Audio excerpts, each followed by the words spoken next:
Carolyn Stewart with InspirED Learning and Coaching, and today joining me is Nikki Smith of Sculpt Barre. We're actually in the beautiful studio, as you can see behind us, and we're going to be talking a little bit about what inspires Nikki. So to start with, Nikki, can you tell me a little bit about yourself and what inspires you? So I'm Nikki Smith. I'm the founder of Sculpt Barre. And right now we have 6 locations. I own 3 of them, and then 3 others underneath me that are with other studio owners. And I'm actually from Alberta. I'm from just outside of Fort Saskatchewan. Yep. And I went to school here in the city. I went to school at Grant MacEwan. And I lived in the U.S. with my husband's job for a few years, which is where I found the Barre method workout. Yes. Well, yeah, because it wasn't really popular here. I guess I'm just learning about it now. Yeah. So you obviously got a first-hand experience. Yeah. When we were moving back here from New York, when he was going to be done playing, I started doing my homework, and there was, I think, 300 Barre studios in the U.S. and 4 in Canada. Oh my goodness. Yes. Yeah. So you knew. Yes. You knew that it was opportunity. Yeah. Awesome. And so, where do you find that inspiration that helps you do this? How do you live this dream? Like, where does that come from? Do you know what it is? I think it is that how the whole Barre thing sort of came for me about, anyways, was it was sort of a time in my life where I didn't have a lot of control over certain things, and I wanted to sort of create my own journey, and I kind of focused on the things that I could have control over, right? And this being one of them. So that was definitely part of the drive that kept me going for it. And did you have experience with business, or you just had such a strong passion that you knew? Yeah, I took business in school. I'm a certified yoga instructor. I was doing a ton of Barre classes. I was doing a ton of Pilates, and just living in 5 or 6 different cities in the U.S., I was able to see a lot of the different methods and sort of what the scene was there. So where do you find your inspiration? Resources, people, how does that look for you? I think for me, so it's sort of like externally and internally. So externally, it's certain cities and it's certain people. And just being able to recognize like how lit up I get from being in those cities or being around those people. Right. And more importantly, how I feel once I leave them. So for me, that inspiration comes from, particular people and places. And then probably internally, I think it's having the validation that if I do my homework and if I work really hard, I can make whatever happen that I want to. Like, that is such a huge inspiration for me to know that it is in my control, that if like I said, if you work hard enough and if you do your research and follow through. And put your heart into it, Exactly. Well, and that's why we're doing this series, is to actually talk to people who are doing it, who are actually living that inspired dream, because so many people just dream about it and then don't do that follow through. So I think pretty cool to see. I've always said, whenever I have like an idea or I'm really excited about something, I've always said, if I don't do it, someone else is going to, and that's sort of what pushes me to act on those ideas. Right, and that helps propel you forward. Yes, that's good. So next question, what do you do for self-care? Self-care, obviously Barre, being active. Yeah. A big thing for self-care though, for me, is it's actually mentally. I take my dog to the dog park, and it seems silly, but that's my happy place. And it's where I leave my phone in the car and I just sort of unplug, and it's just me and her, and I just can sort of just turn off for a moment. Right. And that's a huge part of my self-care, is having those moments to just sort of like unwind and unplug. Yeah. Well, and that's living meditation, right? Like, that's taking that practice of mindfulness and turning it into something active. Yeah. So that's great. Yeah. So that amongst just staying active, that would probably be the biggest self-care that I do. What are you currently learning?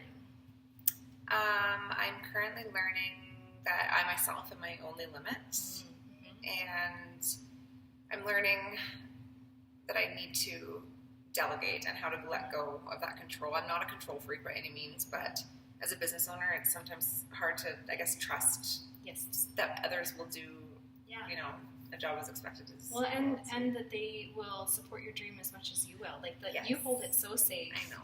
Yeah. And then to actually entrust that to others is hard. It is. And, like, luckily I have amazing staff that they're, you know, they want me to. They want me to delegate more roles to them. And it's just sort of learning how to, I don't know, find that balance that I feel comfortable with it is probably the hardest thing. Just because I need the support. Yes. We've grown so fast and it's so busy that also learning how to ask for help because I don't.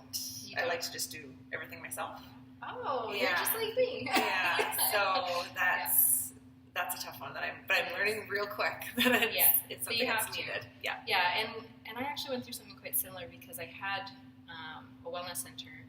I'm no longer owning it, but it grew so fast. Like, by the time I stepped away from it, there was 50 people that we were managing constantly, and I just had to. And as I'm a control freak. So actually letting go of that and delegating and seeing that people really want to help and how much that fills them up, I was finally able to be like, okay. Yeah, exactly. Yeah. It's a tough thing to sort of wrap your brain around when you're used to being able to do everything yourself. Yes. So what is your favorite quote of the moment or in general, and why? My favorite quote is "Work hard, stay humble," and I think it's always been my favorite quote. I think because it's just bare bones. Like, it's to me, that's to keep like integrity in your life and just live with intention and in everything you do. So not just work, not just my business, but in all areas. And so if you take that into relationships, if you take that into just working hard and staying humble. To me, it's if you work hard and if you end up having a lot of success, if you're not humble about it, it gets taken away. It absolutely does. Tainted. Exactly. So that's probably my favorite. That's a great one. I like that too because it also kind of touches on the idea of abundance. You know, you work hard, and being humble also means allowing in the fruits of your labor.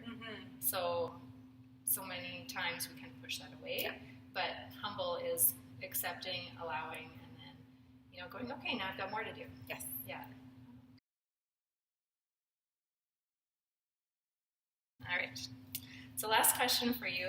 What's the one thing that you've learned recently that if you could, you would share with everybody that you meet?